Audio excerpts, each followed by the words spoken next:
CEOs today are earning 200 to 300 times more than the average worker. Back in 1965, it was just 21 times as much. And with all that extra money, you'd think they also took on more responsibility, higher ethical standards, or at least shared success with their employees. But the opposite is true.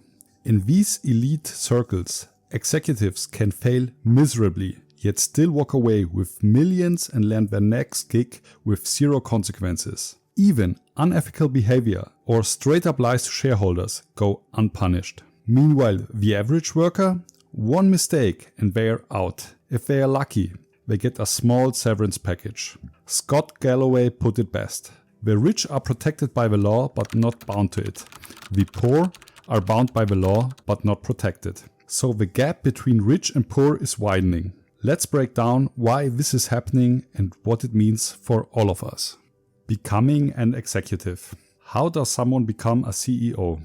In an ideal world, it should be a meritocracy, meaning the best and brightest people get promoted, and at the top of a food chain you have a boss, the smartest of them all. But in reality, not quite. But why is that the case? Early in your career, whether in sales, engineering or marketing, your output is easy to measure.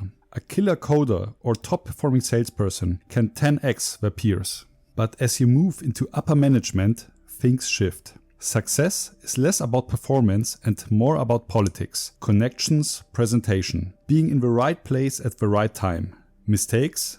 Blamed on the team. Wins? Claimed as visionary leadership.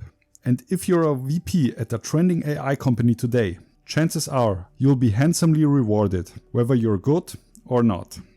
It starts to look more like politics than business. You don't become CEO because you're the best at your job. And founders who build companies from 0 to 1 rarely stay CEO in the long run. Mark Zuckerberg is a rare exception. Executives love to talk about their skill and vision. But if that's true, why do they never face consequences when things go south? Too smart for their own good. With great wealth comes an army of yes men. Once someone gets that level of power and status, he has a huge circle of followers and people who want to shine in their light. It's almost cult-like.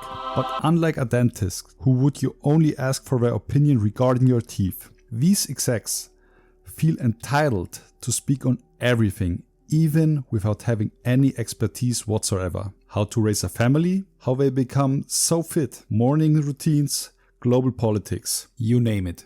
Take this gem of an idea from a CEO. The secret to fixing the Sunday scaries: just don't stop working on weekends. By the way, she made 26 million last year.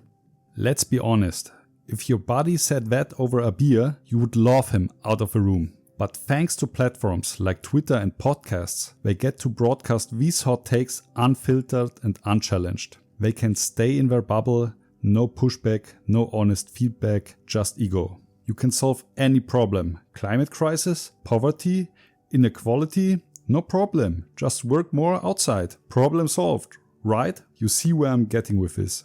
Look, I know there are great executives out there, hardworking, ethical, and deserving of respect. But right now, they are not the ones in the spotlight. The ones making headlines are the ones abusing the system. So the question is, how long can this go on? And what happens when the workers finally say enough?